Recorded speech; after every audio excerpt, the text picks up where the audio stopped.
Welcome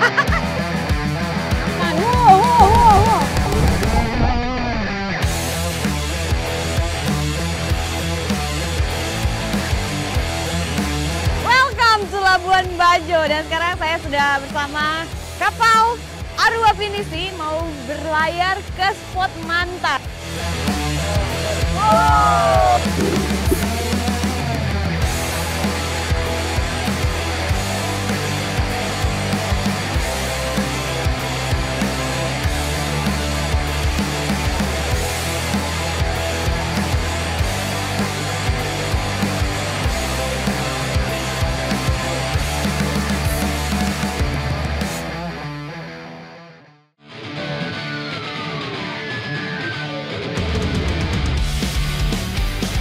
Sebagai salah satu negara kepulauan terbesar di dunia, Laut Indonesia mencapai 6,4 juta kilometer persegi. Itulah sebabnya Indonesia terkenal dengan para pelaut yang ulung. Nah, kali ini saya akan bertualang mengarungi keindahan perairan Labuan Bajo menggunakan Pinisi, kapal kebanggaan Indonesia yang masuk ke dalam warisan budaya tak benda UNESCO.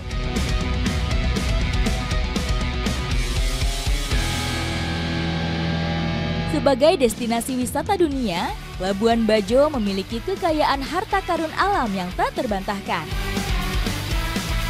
Welcome to Labuan Bajo, dan sekarang saya sudah bersama kapal Arua Pinisi mau berlayar ke spot Manta. Tapi sebelum itu saya mau bantuin kakak-kakak di sini pasang layar. Ikut jejak saya, jejak petualang.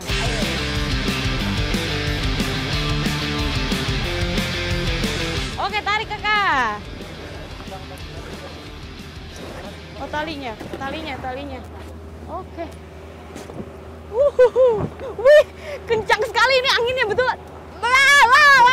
Oke.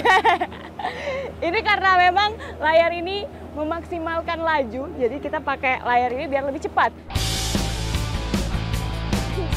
Anginnya kencang. Dan kalau mengembangkan layar seperti ini tidak boleh sembarangan, karena ini kita harus mengikuti arah angin. Kecepatan angin menjadi acuan supaya layar bisa berkembang sempurna. Kalau angin terlalu besar, justru pemasangan layar ini bisa berbahaya. Ini sudah tiga-tiganya layarnya dikembangkan, dan sekarang waktunya kita menikmati pemandangan indah di Labuan Bajo sambil menuju ke spot Mantanya.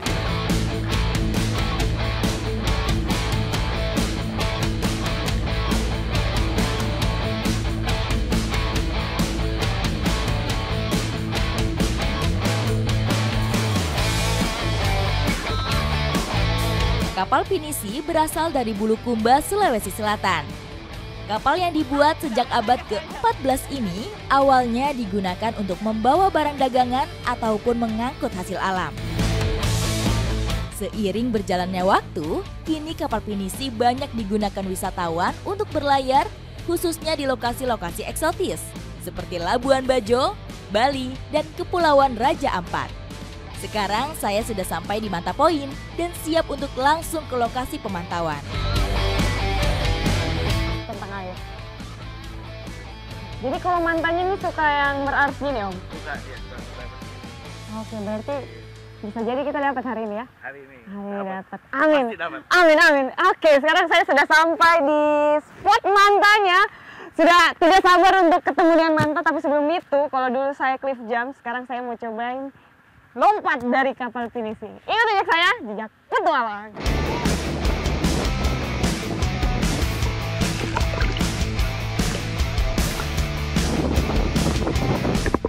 Mantap sekali ini. Berarus, tapi airnya hangat. Ini memang mau menjadi pantai itu harus sabar. Jadi kita mau lihat-lihat dulu di sekitaran sini sebelum hari ini kita datang ke pantainya. Ini juga kalau dilihat ini berarus sekali, ombaknya cukup tinggi, jadi ini powernya mantap, Om ya. Itu dia, jadi kita punya harapan hari ini. Oke, lanjut. Walaupun sudah berada di titik biasa Manta ini terlihat, namun tetap butuh kesabaran dan tergantung keberuntungan juga. Terkadang bisa langsung terlihat, Atau harus mencari dulu nih, seperti yang saya lakukan bersama tim. Namun yang terpenting harus tetap semangat ya, agar bisa melihat manta langsung di habitatnya. Gak cuma sekedar melihat saja, pemantauan manta secara langsung di habitatnya juga bertujuan sebagai bahan pembelajaran mengenai filter feeder alias hewan penyaring ini.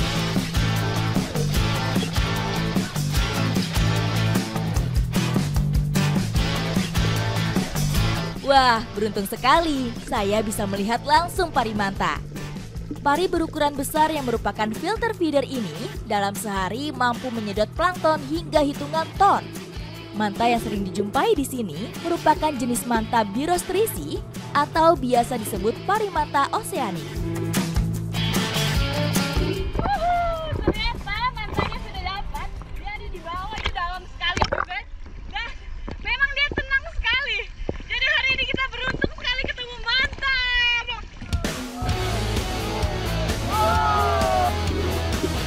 Salah satu jenis spesies pari terbesar di dunia ini bisa melakukan migrasi hingga lebih dari ribuan kilometer.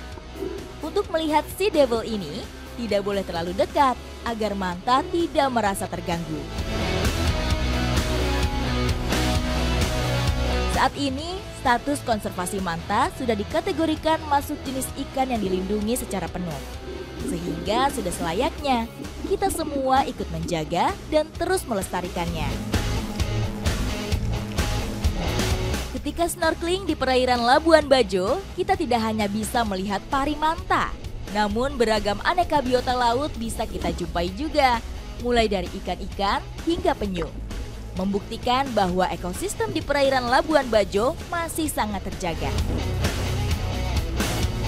Wow, di dalam terumbu karangnya juga masih sangat hidup dan bagus-bagus. Banyak banget varian ikannya juga lagi berenang-berenang. Dan memang kalau alam kita dijaga seperti ini, hasilnya di bawahnya juga bagus sekali.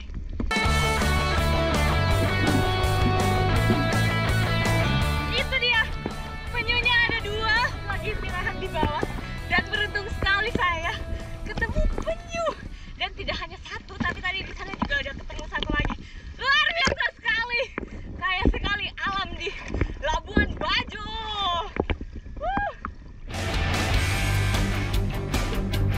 Penyu atau kura-kura laut dapat ditemukan hampir di semua samudera yang ada di dunia. Hewan yang sudah ada sejak ratusan tahun lalu ini sesekali muncul ke permukaan karena penyu bernafas menggunakan paru-paru.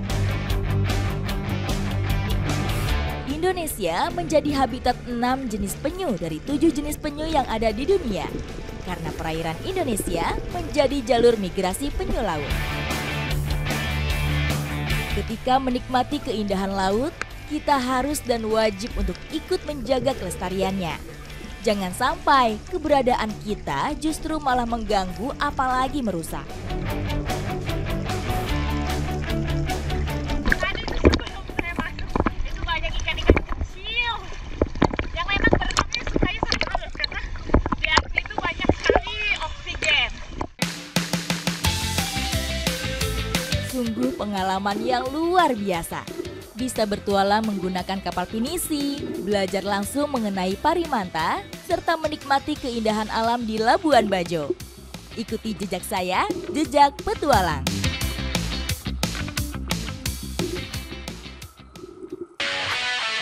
Dari birunya laut dan eksotisnya alam Labuan Bajo, Nusa Tenggara Timur, petualangan akhir pekan ini saya lanjutkan ke Jawa Timur.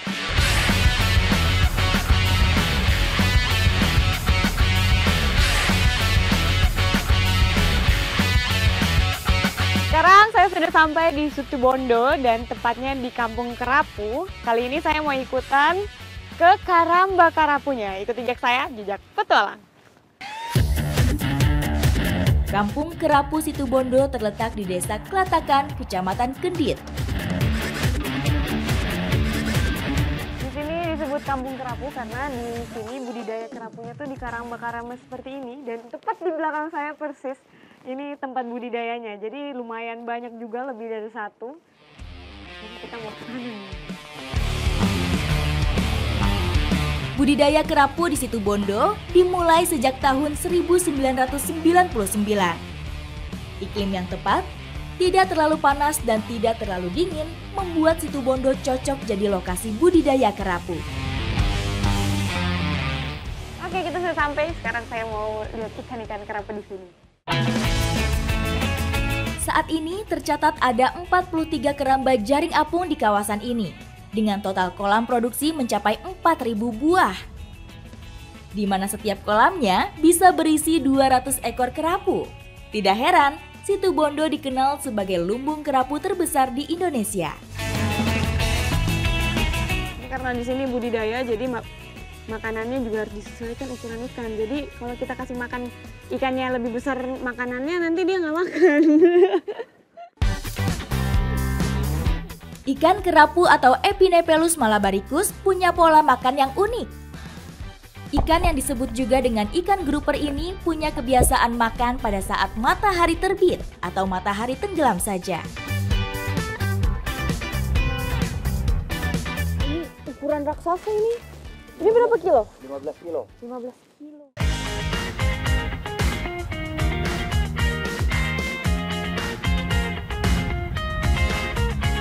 Sekarang kita kasih makan ikan-ikannya. Sekarang ikan ini makanan, selamat makan. Coba. Dari 100 jenis ikan kerapu yang ada, kerapu macan, kerapu tikus, dan kerapu kertang paling populer di Indonesia. Nah ini nih, kerapu apa ini mas? Centang. Centang ya? Kita mau kasih makan yang ini. Tadi yang tadi cantik. Ini centang. Kita kasih makan dulu. Bentar.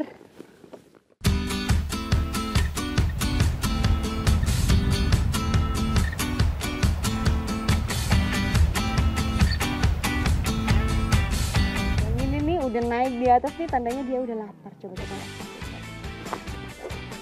Wah, itu dia lapar banget itu.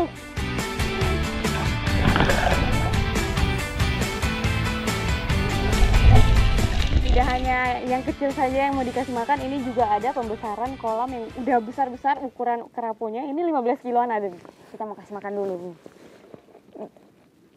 Oke, coba ya. Makan, wow. Ikan kerapu merupakan salah satu jenis ikan laut bernilai ekonomi tinggi. Tingginya permintaan membuat ikan ini laris manis di pasaran.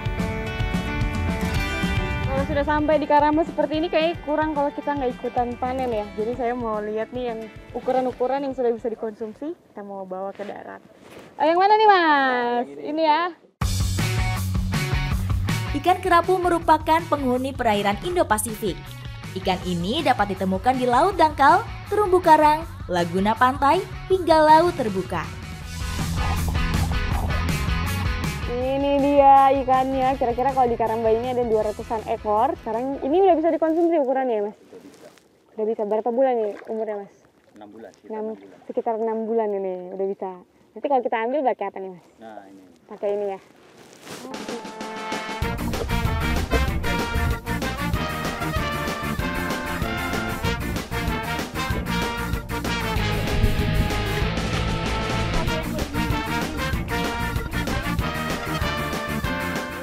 Senang banget saya bisa ambil kerapu fresh segar di kampung kerapu sini. Dan sekarang saya mau kembali ke darat, mau olah kerapu dari sini jadi makanan yang nikmat. Ikuti jejak saya, jejak petualang. Ikan kerapu ini akan menjadi bekal camping kami selanjutnya.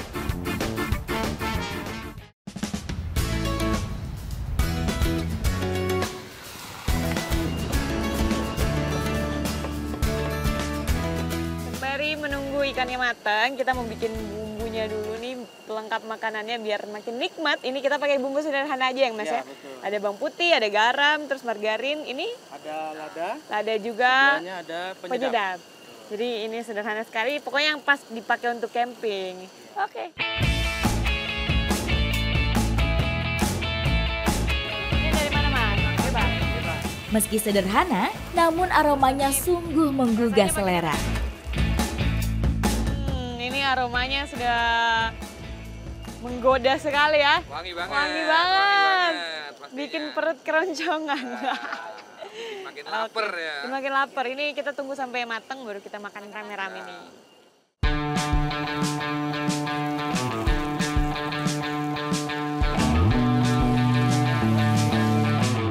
Sekarang udah agak matang ini ya Mas ya? Oke, dikasih kecapnya. Kasih kecap di atas ikannya, dilumerin lagi nih biar makin nikmat.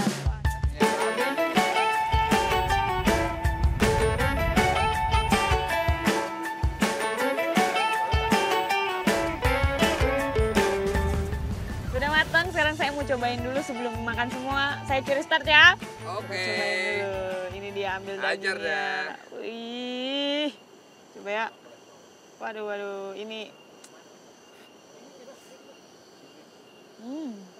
Enak. Dagingnya lembut, terus bumbunya tadi meresap sampai ke dalam dagingnya. Jadi, aduh ini enak banget nih. Cocok buat kita makan nih. Yuk. Mantap, mantap. Yuk. Kita siap-siap aja, makan yuk. sama-sama. Ayo. Kita cobain.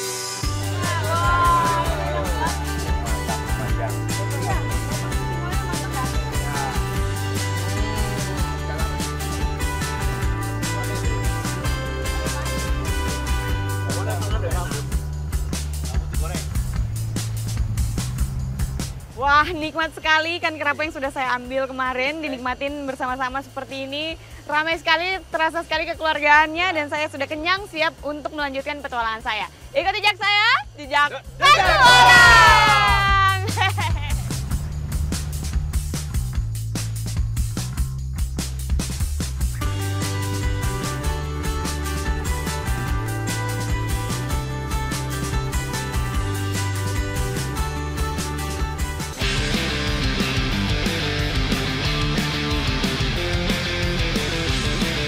Petualangan akhir pekan menyusuri kekayaan alam Jawa Timur masih berlanjut. Dengan garis pantai mencapai 132 km, potensi hasil laut di Situ Bondo terbilang tinggi. Salah satunya kerang kapak.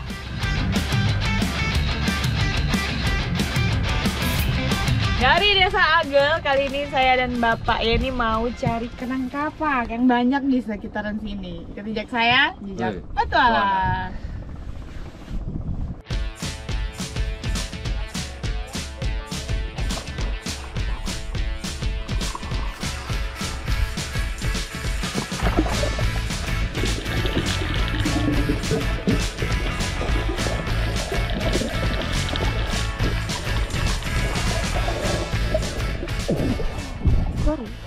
Ini dia kerangnya. Wow, perlu perjuangan juga karena di bawah itu dia kayak nempel sama karang. Jadi agak harus goyang-goyang. Ini sudah dapat nih satu nih. Nah, kalau diukur ini gede banget, lebih besar dari tangan saya bahkan. Wow, ini lebih besar dari tangan saya. Kalau saya tutup muka, ketutup. Gede banget. Ukuran kerang kapak bisa mencapai 12 cm.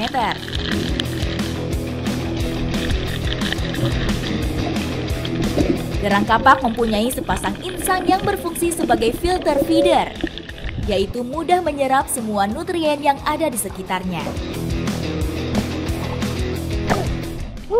Ini juga harus tahan napas, jadi butuh banyak step ngatur napasnya juga harus bener nih. Kalau enggak habis napas di bawah.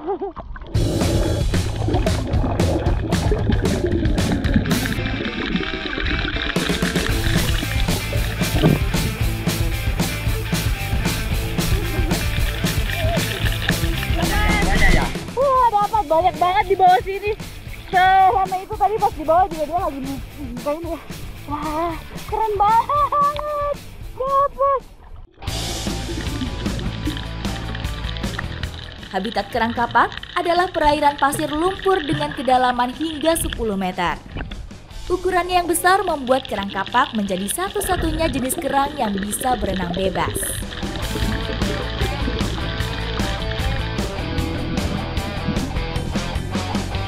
Wah, ini lagi dapat. Dan memang di bawah tuh banyak banget mereka. Kerang-kerang ini. Saya senang banget dapat gede lagi. Wah, dapat lagi banyak banget di bawah sini ya.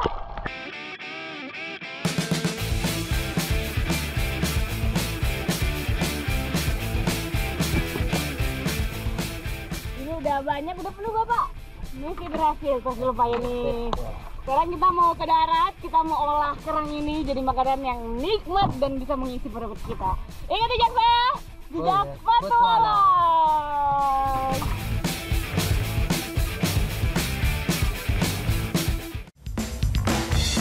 Tanpa perlu berlama-lama, kerang ini akan saya olah menjadi hidangan yang lezat. Ini nih kerang yang tadi sudah saya ambil. Sekarang saya dan Mbak Yunita mau olah kerang kapak ini menjadi makanan kerang kapak bumbu merah.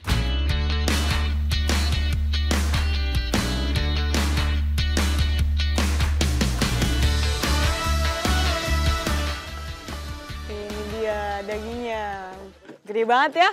Lebih gede daripada kerang-kerang pada umumnya nih.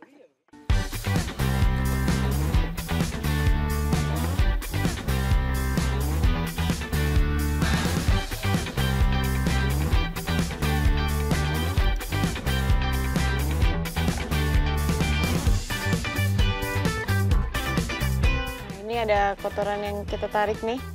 Ini tujuannya dikeluarin supaya tidak mengurangi rasa karena ini tidak perlu dimakan ya? Tidak perlu. Oke. Ini aja nih, dagingnya saja. Dari sekitar 150 jenis kerang yang ada di seluruh dunia, kerang kapak atau scallop termasuk salah satu yang termahal.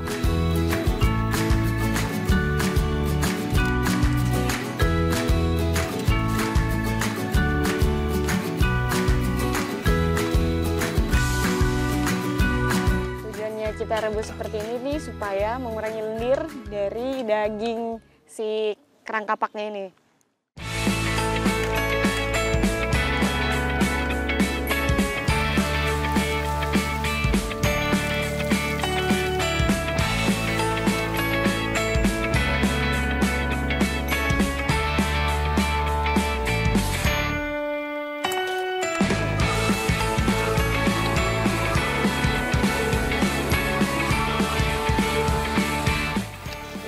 Matang, bumbunya semuanya sudah meresap ke dalam daging kerang kapaknya. Sekarang waktunya kita menikmati. Ayo Mbak, makan-makan Mbak. Dagingnya yang putih dan teksturnya yang halus membuat kerang ini kerap disajikan sebagai makanan mewah.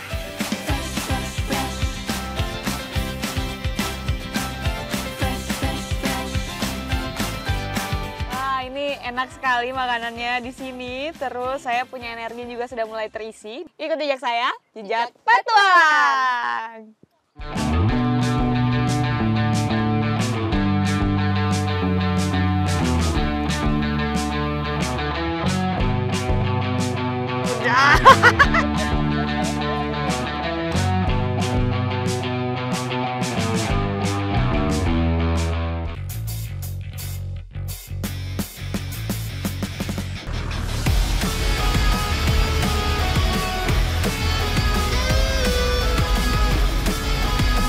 Dari Situbondo, roda camper van berputar menuju ke arah barat, tepatnya ke Kabupaten Probolinggo.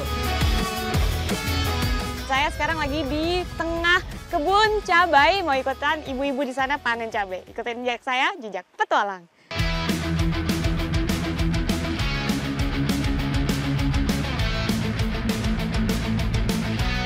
Bapak! Halo, Ibu! Siap. Pakai ini sudah mau siap-siap panen benar ini. Asik.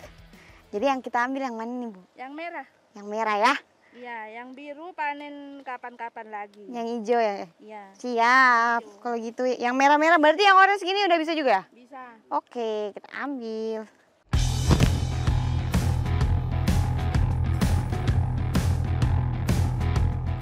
Gede banget ini. Ini cabai yang saya makan biasanya tidak segede ini nih. Ini jenisnya jenis cakra ya, Bu ya? Iya. Cabai cakra atau Capsicum frutescens merupakan salah satu jenis cabai rawit asli Indonesia.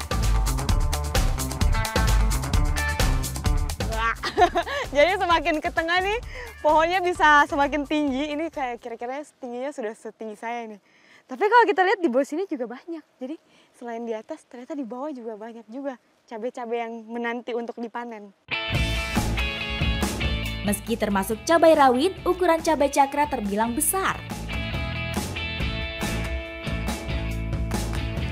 Panjangnya bisa mencapai 4 cm dengan diameter 1 cm.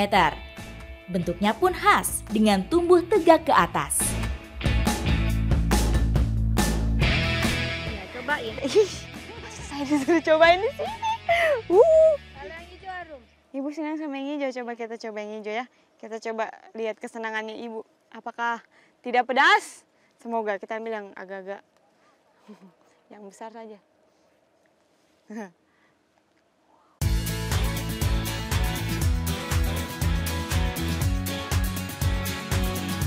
Pedas. Pedas ya?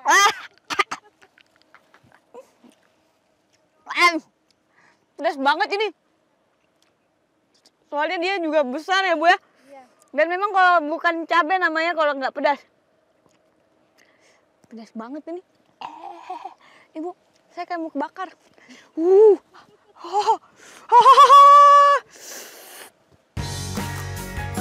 Meski bukan termasuk jenis cabai terpedas di dunia, bagi saya cabai ini tetap terasa pedas. Saya sampai berurai air mata setelah mencoba mengunyahnya. Ini kok saya tidak disuruh ke kameramen saya di belakang itu, saya tidak akan mau. Pedas banget sampai menangis ini. Ini antara menangis dan keringat, nggak tahu. Pedas, Bapak tolong. Menangis.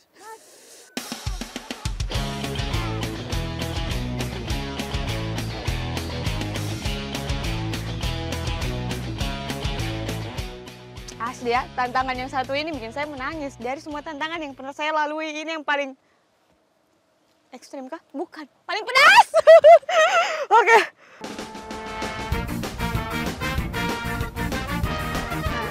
Nah, ini kalau kita sudah selesai petik seperti ini, biasanya dikumpulin menjadi satu di karung besar seperti ini nih. Itu ibu-ibu yang lain juga sudah datang. Buka dulu ya. Boleh, Bu. Di sini uniknya lagi adalah kalau panen cabai seperti ini, biasanya waktu yang paling bagus atau harganya mahal itu di siang hari, Bu ya? Di siang hari. Dan semakin sore, semakin malam itu harganya bisa turun.